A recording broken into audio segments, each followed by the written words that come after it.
Hi மக்களே! எல்லாரும் எப்படி இருக்கீங்க? சாரி ஒரு 2, 3 நாள் வீடியோ டிலே ஆயிருக்குன்னு நெனைக்கிறேன். ஸோ, அன்னைக்கு நான் ஒர்க் முடிச்சுட்டு வரக்கே நைட்டு 12 ஆயிருச்சு. அப்புறம் 2 டேஸ் வந்து ஓட்டமா போயிருச்சு. ஓகேவா? ஸோ, என்ன விஷயம் அப்டின்னா, என்னுடைய ஒரு நாள் சாண்ட்விச் கடை எக்ஸ்பீரியன்ஸ் தான் இந்த வீடியோ ஃபுல்லாவே பார்க்க போறோம்.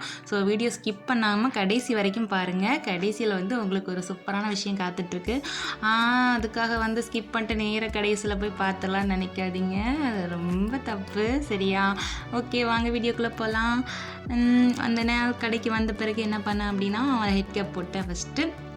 தென் வந்து சிஸ்டமு, நெட்டு எல்லாமே ஆன் பண்ணி பிரிண்டர் எல்லாமே ஆன் பண்ணி ரெடி பண்ணி வச்சுட்டு, ஃப்ரண்ட்டில் உள்ள லைட்டு, பின்னாடி பேனர் லைட்டு அது எல்லாமே ஆன் பண்ணிவிட்டு, தென் வந்து ப்ரெட்டு ஸ்டாக் எல்லாமே வந்து இருந்துச்சு. ஸோ அதெல்லாமே எடுத்து நான் உள்ளே அரேஞ்ச் பண்ணி வச்சுட்டு, தென் வந்து டிவி ஆன் பண்ணேன். ஸோ டிவி ஆன் பண்ணும்போது நான் சொல்லிக் கொடுத்த மாதிரி எல்லாமே ஆன் பண்ணேன். ஏதோ சம்திங் டிஃப்ரெண்ட்டாக இருக்கே, ஏதோ சரியில்லைன்ட்டு நான் நோண்டிகிட்டே இருக்கேன். திடீர்னு பார்த்தா சவுண்டு, அதை பண்ணுங்க இதை பண்ணுங்க, என்னடா எங்கே இருந்துடா சவுண்டு வருது அப்படின்னு பார்த்தா கேமராலேருந்து எங்கே துபாயிலேருந்து ஓனர் சார் வந்து பேசுகிறாங்க. இதை பண்ணுங்க அதை பண்ணுங்க. ஓகே, அதுக்கப்புறம் அவங்க இன்ஸ்ட்ரக்ஷன்லாம் ஃபாலோ பண்ணிட்டு என்ன ஒரு சின்ன விஷயம் தான் தப்பு விட்டுருந்தேன். ஆக்சுவலாக ரொட்டேட் பண்ணிவிட்டு ஜூம் பண்ணோம். நான் ஜூம் பண்ணிட்டேன், தென் வந்து ரொட்டேட் பண்ணாமல், அதுதான் விஷயம். அப்புறம் மறுபடியும் ரொட்டேட் பண்ணிவிட்டு மினிமைஸ் பண்ணிவிட்டு கரெக்ட் ஆகிடுச்சு டிஸ்பிளே. ஸோ டிஸ்பிளே டிவியும் ஆன் பண்ணிவிட்டு தென் வந்து எனக்கு ஓரளவு எல்லாமே ரீசெட் பண்ணி வைக்கிறதுக்கு முன்னாடியே ஆர்டர் வந்துருச்சு. ஸோ ஃபஸ்ட்டு வந்து ஒரு கிளப் சாண்ட்விட்சு, சிக்கன் சாண்ட்விச் தான் வந்துச்சு. ஒரு யங் கப்பல் தான் ஆர்டர் கொடுத்துருந்தாங்க. ஸோ வந்து கொஞ்சம் பதட்டம், ஒரு 2, 3 ஆர்டர் வந்து கொஞ்சம் பதட்டமாகவே தான் இருந்து, அதனால் எதுவுமே ஷூட் பண்ணலை நான். ஏன்னா ப்ரீசெட் பண்ணலை, பில்லிங் சிஸ்டம் ஃபுல்லாக ஆன் ஆகி முடிக்கல, அதுக்குள்ளாடி வந்து ஆர்டர் வந்துருச்சு. ஸோ அதெல்லாமே வந்து பார்த்து போட்டு பண்ணி கொடுத்தேன். தென் வந்து ஆன்லைன் ஆர்டரில் என்ன விஷயம் அப்படின்னா, ஓப்பன் சாண்ட்விச் ஓஎஸ், இது ட்ரிபிள் சீஸ் பன்னீர் ஓஎஸ்னு போட்டுருந்துச்சு. நான் ஸ்க்ரீன்ஷாட் எடுத்து மேம் காமிச்சேன். மேமோட வாய்ஸ் நோட் கேட்டு தான் இது பண்ணேன். பட் என்னென்னா க்ளோஸ் பண்ணி அனுப்பிச்சிட்டேன். ஸோ அது வேறு ஒரு கம்ப்ளைண்ட் ஆகிருக்கும் போல். தென் அப்புறம் இன்னொரு ஆர்டர் என்னென்னா, பன்னீர் பனினி அப்படின்னு சொல்லிட்டு ஆர்டர் கொடுத்துருந்தாங்க. அவங்க பன்னீர் பனினியும் மொஜிட்டோவும் கொடுத்துருந்தாங்க. அவங்க கொடுத்த உடனே இன்னொரு மேம் வந்து வெஜ் சாண்ட்விச் கொடுத்துருந்தாங்க. ஸோ குயிக்காக ரெடி ஆனாங்க. 10 மினிட்ஸ் ரெடி ஆயிரும் மேம் அப்படின்ட்டு.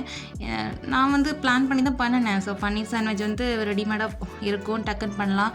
ஸோ வெஜிடபிள்ஸ் கட் பண்ணணும். ஸோ அந்த டைம் ஏன் வேஸ்ட் பண்ணுவானே, இது குக் ஆகட்டும்னு பன்னீர் சாண்ட்விச் உள்ள வச்சுட்டேன். தென் வந்து பார்த்தா மொஜிட்டோ கேட்டாங்கல்ல, மொஜிட்டோ வந்து எனக்கு சொல்லி கொடுத்துருக்காங்க, நான் லைவாக பார்க்கல. பட் வந்து தேடுனா கிளாசிக் கேட்டாங்க. ஸ்ட்ராபெரி இருக்குது, ப்ளூபெரி இருக்குது, க்ரீன் ஆப்பிள் இருக்குது, எல்லாமே வந்து அழகாக இருக்குது. ஆனால் கிளாசிக் தான் இல்லை, அது எங்கே இருக்குதுன்னு எனக்கு தெரியல. அப்புறமா அதை தேடுறதுக்கு மேம்க்கு மொபைல் எடுத்து மெசேஜ் அனுப்பி மேம் சொன்னாங்க அது ஒயிட் கலரில் இருக்குமா அப்படின்ட்டு. அந்த கன்ஃபியூஷனில் வந்து கொஞ்சம் வெஜ் சாண்ட்விச் வந்து டிலே ஆயிடுச்சு. மேம் வந்து கத்துறாங்க, என்னம்மா இப்படி பண்ணுறீங்க, நான் சொல்ல தானே செஞ்சேன், சீக்கிரம் இது பண்ணு ma'am. Sorry ma'am, just 2 minutes ma'am. இல்லை நீங்கள் மேனேஜர் நம்பர் கொடுங்க, நான் கேட்குறேன் என்னன்ட்டு, கம்ப்ளைண்ட் ரைஸ் பண்ணுறேன் அப்படின்னு. இல்லை மேம் சாரி மேம், இல்லை நான் எனக்கு பில்லை ரிட்டன் பண்ணுங்க அப்படின்னு. மேம் பில்லெல்லாம் சேஞ்ச் பண்ண முடியாது மேம் அப்படின்ட்டு. இல்லைன்னா இன்றைக்கி என் பேர் நீங்கள் சாப்பிட்டு போங்க அப்படின்ட்டாங்க. எனக்கு எதுவுமே இல்லை மேம், ஜஸ்ட் 2 மினிட்ஸ் மேம் சொல்லி அப்படியே அவங்ககிட்டே நின்றுட்டு இருந்தாங்க. நான் அப்பப்போ ஓப்பன் பண்ணி டோஸ்ட் ஆகிட்டா பார்த்துட்டே இருக்கேன். அவங்க மேலே இவ்வளோ ட்ரையாக இருக்குது, பட்டர் போட்டிங்களா இல்லையா, நான் போட்டேன் மேம், வேணா உங்களுக்கு இன்னொருக்க போட்டுன்ட்டு மறுபடியும் கொஞ்சம் எடுத்து போட்டாங்க. ஓகே போதும் அப்படின்ட்டாங்க. அப்புறமா இன்னும் கொஞ்சம் போடவான்னு கேட்டதுக்கு ஒரு வழியாக வந்து சமாளித்து பண்ணி கொடுத்துட்டேன். தென் வந்து சைடில் தந்தூரி சாஸ் தெரிஞ்சது. இது என்னென்னு கேட்டாங்க, தந்தூரி சாஸ்ன்னு. எனக்கு தந்தூரி சாஸே பிடிக்காது, வெஜ் சாண்ட்விச்சில் வந்து வராதில்ல அப்படின்னாங்க. இல்லை மேம், நாங்கள் டிஃபால்ட்டாக எல்லா சாண்ட்விச்லேயும் வரும் மேம் அப்படின்னு. என்ன சொல்கிறீங்க நீங்கள் அப்படின்னு. ஐயோ, எனக்கு அந்த ஒரு இன்சிடெண்ட் மட்டும் கொஞ்சம் மனசு கஷ்டமாகவே இருக்குது. பட் ஒரு வழியாக முடிச்சிட்டேன். தென் வந்து மொஜிட்டோ சாப்பிட்ட கஸ்டமர் கிட்டேயுமே போய் கேட்டேன், சார் வந்து நல்லா இருந்துச்சா மொஜிட்டோ, நான் ஃபஸ்ட் டைம் பண்ணேன் அப்படின்னு சொல்லிட்டு, நல்லா இருந்துச்சு அப்படின்னு சொன்னாங்க. ஸோ அந்த மாதிரி அப்பப்போ வந்து ரிவ்யூவும் கேட்டுக்கிட்டேன். ஏன்னா நம்ம வந்து சில விஷயங்களை வந்து ஃபஸ்ட் டைம் பண்ணுறோம், அது எப்படி இருக்குன்னு தெரியாது அப்படின்னு சொல்லிட்டு. ஸோ ஏன்னா இது ஒரு பெரிய வித்தெல்லாம் கிடையாது, அப்படியே ஓரளவு ரெடி பண்ணி வச்சது தான் செட் பண்ணி கொடுக்கணும்.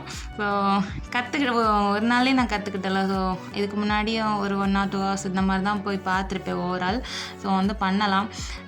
ஓகேவா. ஸோ லாஸ்ட்டாக ஒரு மத்தியானத்துக்கு மேலே நான் என்ன நினச்சிட்டு போனேன் அப்படின்னா, ஒரு 5000க்காவது மினிமம் வந்து நம்ம சேல் பண்ணிடணும் அப்படிங்கிற மாதிரி தான் நினச்சிட்டு போனேன். மத்தியானம் 1:30 மணி ஆன பிறகுமே 1000 தாண்டலை, 700 சம்திங்லேயே நின்றுட்டு இருந்துச்சு. எனக்கு வந்து லஞ்ச் கேண்டீனில் போய் சாப்பிட்லான்னு நினச்சேன். அது அதுவுமே மனசே இல்லை.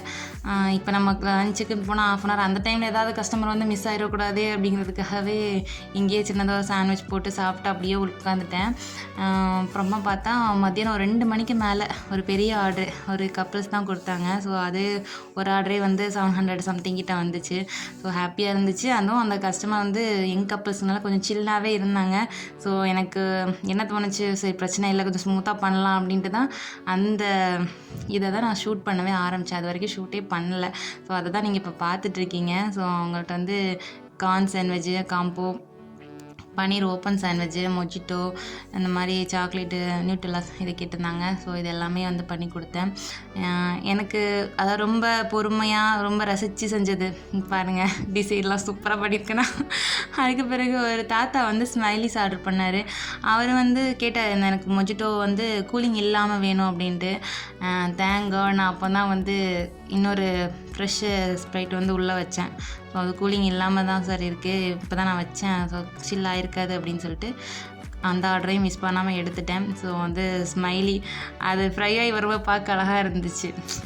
ஓகேவா. ஸோ வந்து மேக்ஸிமம் எனக்கு வந்த ஆர்டர் எதுவுமே நான் மிஸ் பண்ணலை. மார்னிங் மட்டும் கொஞ்சம் அது டென்ஷனாக என்னன்னு தெரியல, கொஞ்சம் சொதப்பிச்சு. மற்றபடி நான் நினச்ச மாதிரியே ஆர்டர் வந்து ரொம்ப ஒரே நேரத்தில் வந்து குமியலை. அப்போ அப்படியே ஸ்மூத்தாக 1 by 1 அப்படியே வந்துட்டு இருந்துச்சு. ஸோ எனக்குமே ரொம்ப பிடிச்சிருந்துச்சு ஒர்க்கு. அப்புறமா ஈவினிங்க்கு மேலே வந்து ஒரு துருன்னு ஒரு தம்பி வந்திருந்தான். ஏதோ அக்காட்டு ஏதோ பேசிக்கிட்டே இருக்கும்போது டக்குன்னு வந்து எனக்கு பக்கத்தில் இன்னொருத்தங்க இருந்தாங்க. அவங்க வந்து எடிட்டர் அப்படிங்கிற மாதிரி ஏதோ பேசும்போது, எனக்கு எடிட்டிங் தான் வரவே இல்லை. நான் இப்போ தான் யூடியூப் சேனல் ஒரு 1 month ஆகிருக்கு ஸ்டார்ட் பண்ணி. எடிட்டிங் வந்து இன்னும் கற்றுக்கணும், சரியாக தெரியல, ஏதோ இருக்க வச்சு ஒப்பேற்றிட்டுருக்கேன் அப்படிங்கிற மாதிரி சொன்னேன்னா, அப்படியா யூடியூப் சேனலாக அப்படின்னு சொல்லிட்டு நான் சப்ஸ்கிரைப் பண்ணுறேன் அப்படின்னு சொல்லிட்டு அப்புறம் மொபைலில் வந்து நான் சேனல்லாம் ஓப்பன் பண்ணி கொடுத்தேன். அவங்க என்ன பண்ணியிருக்காங்கன்னா, சாண்ட்விச் ரெடி ஆகிடுச்சு, அதை சாப்பிட்டுட்டே வீடியோ போட்டு அந்த மாதிரி வீடியோ இருக்குல்ல, அதை போட்டு பார்த்துட்டு வந்து சாப்பிட்டு முடிச்சுட்டாங்க. எக்கா சூப்பர், அப்போ நீங்கள் உங்களுக்குள்ளே போய் டிஸ்கஸ் பண்ணிக்கலையா? இல்லை நாங்கள் வீடியோ தான் பார்த்துட்டு இருந்தோம் அப்படின்ட்டு சொன்னாங்க. அதுக்கு பிறகு வந்து அக்காவோட கொள்கை பரப்பு செயலாளர்கள் நாங்கள், இனிமேல் உங்களுக்கு வியூஸ் ஏற்றுறது சப்ஸ்கிரைபர் ஏற்றுறதா எங்கள் வேலை அப்படிங்கிற மாதிரி சொல்லிட்டு போனாங்க. அது ரொம்ப சந்தோஷமாக இருந்துச்சு கேட்குறதுக்கு. எந்தளவுக்கு பாசிபிள்னு தெரில, பட் இந்த மாதிரி பாசிட்டிவான விஷயங்கள் கேட்கும்போது ரொம்ப சந்தோஷமாக இருந்துச்சு. அண்ட் நைட்டு வந்து ஒரு 10:30 வரைக்குமே பார்த்தேன். நான் 5,000 ஏம் பண்ணேன் இல்லையா. ஸோ வந்து சேல்ஸ் வந்து 5,800 கிட்ட போயிடுச்சு. ஸோ 800 வரை போகணுன்னு நினச்சேன். இது ஏதாவது ஒரு ஆர்டராது வந்துடாதா, அப்படியே 6,000 ஆயிருமே அப்படின்ட்டு ஆசை யாராவது விட்டுச்சு சொல்லுங்கள். அதே மாதிரி தான் நினச்சிட்டு இருந்தேன். பட் வந்து எதுவுமே வரலை. 5,600 தான் 800 தான் என்னோடய சேல்ஸ். ஓகேவா. ஸோ வந்து 10:30க்கு பிறகு வந்து நான் க்ளோசிங் ஆரம்பிச்சிட்டேன். ஸோ க்ளோசிங் எல்லா செட்டிங்கும் எடுத்து உள்ளே வச்சுட்டு எல்லாமே ஃப்ளோரு அண்ட் வந்து மேலே இடம் அதை நம்ம கட் பண்ணது மிஷின் கிட்ட எல்லாத்தையுமே ப்ராப்பராக க்ளீன் பண்ணி எல்லாமே மாப் போட்டு க்ளீன் பண்ணி முடிச்சுட்டு கிளம்பும் போது ஒரு 11:20 கிட்ட ஆயிடுச்சு அங்கேருந்து கிளம்பும்போது. அண்ட் கிளம்பும்போது பார்த்திங்கன்னா அந்த ரேபிட் ஒருத்தன் நம்மளே எவ்வளோ லேட்டாக போட்டிருக்கோம், அவன் வந்து டிமாண்ட் பண்ணுறான், எவ்வளோ அமௌண்ட் வந்திருக்குன்னு 110, இன்னும் 200 கொடுங்கன்றான். 110 எங்கே இருக்குது, 200 எங்கே இருக்குறீங்க, பேரம் பேசுறது ஒரு கணக்கு வேண்டாமா? தயவு செஞ்சு ரேபிட்டோ ஓட்டுறவங்க கொஞ்சமாவது புரிஞ்சுக்கோங்க. ஏன்னா உங்களுக்கு வந்து கட்டுப்படி ஆகுங்கிறதுனால தானே அதை நீங்கள் ஓட்டுறீங்க, உங்களுக்கு அதில் ப்ராஃபிட் இருக்குது, கட்டுப்படி ஆகுங்கிறதுனால அந்த வேலையை பார்க்குறீங்க. இல்லைன்னா யாரும் இந்த வேலை பார்க்க மாட்டாங்க. எவ்வளோ பேர் ரேபிட்டோ ஓட்டுறாங்க அந்தளவுக்கு கேட்குற நைட் டைமில். அப்படின்னு நைட் டைம்ங்கிறதுனால தான் எனக்கு அந்த அமௌண்ட்டு. இல்லைன்னா எனக்கு வந்து லொக்கேஷனுக்கு 60-65 தாண்டாது. அப்படி இருக்கும்போது 110 காட்டியிருக்கு அப்படின்னாலே அது நைட் டைம்னால தான் அந்த அமௌண்ட் காட்டியிருக்கு. அதுலேயும் டிமாண்ட் பண்ணிங்கன்னா 200 கொடுத்து நான் அவங்ககிட்ட பைக்கில் கஷ்டப்பட்டு போகிறதுக்கு நான் ஆட்டோ போட்டு சொகுசாக போயிட்டு போனேன். எதுக்காக நம்ம பண்ணுறோம் சொல்லுங்கள். ஸோ தயவு செஞ்சு ரேபிட் ஓட்டுறவங்க இந்த மாதிரி ரொம்ப ஓவராலாம் பண்ணாதீங்க ப்ளீஸ். ஓகேவா. ஸோ ஃபைனலாக வந்து உங்களுக்கு வீடியோ எண்டில் ஒரு விஷயம் இருக்குதுன்னு சொன்னால, அது என்னென்னா, இவ்வளோ ஒர்க் பண்ணுறலாம் இப்போ என்கிட்டே ஒரு 6 lakhs அந்த மாதிரி இருந்துச்சு அப்படின்னா நானே ஒரு சாண்ட்விச் கடையை வந்து ரன் பண்ணுவேன். எஸ், நம்ம மேம் வந்து ஃப்ரான்ச்சைஸ் கொடுக்குறாங்க. ஸோ 4 lakhs அவங்க பிராண்ட் ஃபீ. அது போக வந்து இன்டீரியரு இந்த மாதிரியான ஒர்க்குக்கெலாம் நம்ம கொஞ்சம் இன்வெஸ்ட் பண்ணுற மாதிரி இருக்கும். ஸோ யாருக்கு சும்மா என்கிட்ட 10 லட்ச ரூபா இருக்குப்பா நான் ஸ்டார்ட் பண்ணுறேன்னா தயவு செஞ்சு இந்த ஃப்ரான்ச்சைஸ் எடுக்க முடியாது. ஏன்னா இதில் வந்து பிஸ்னஸ் இன்ட்ரெஸ்ட் இருக்கவங்க இந்த மாதிரி இன்வால்வ் ஆகி பண்ணுறவங்கள தான் பண்ண முடியும். அவங்க வந்து பிராண்ட் ஃபீ கொடுத்துருவோம், இந்த அவங்களோட பிராண்ட் நேம் கொடுத்துருவாங்க, வெண்டாஸோட கான்டாக்ட்ஸ் கொடுத்துருவாங்க, அண்ட் வந்து அவங்கள்ட்ட நீங்கள் பர்ச்சேஸ் பண்ணிக்கலாம். பட் என்ன விஷயம் அப்படின்னா வந்து ஸ்டாஃப்ஸ் ஹையர் பண்ணுறது, அவங்களுக்கு ட்ரைனிங்கை நம்ம மற்ற பிரான்ச்சஸில் கொடுத்துருவாங்க. தென் அந்த பிரான்ச்சை வந்து ரன் பண்ணுறது, அதை கண்காணிக்கிறது இது எல்லாமே வந்து நம்ம தான் பண்ணுற மாதிரி இருக்கும். ஸோ அதனால தான் பிஸ்னஸ் பண்ணுற மூடில் இருக்கிறவங்க தான் இந்த ஒர்க்கை பண்ண முடியும் அப்படின்னு சொல்கிறேன். ஸோ இதுக்கு யாராச்சும் ஃப்ரான்ச்சைஸ் எடுக்கணும் ஆசைப்பட்டீங்கன்னா கண்டிப்பாக ஸ்க்ரீனில் நம்பர் கொடுக்குறேன், காண்டாக்ட் பண்ணுங்கள். ஓகேவா? And tata, bye, see you. சேனலை சப்ஸ்கிரைப் பண்ணுங்கள், லைக் பண்ணுங்கள், ஷேர் பண்ணுங்கள்.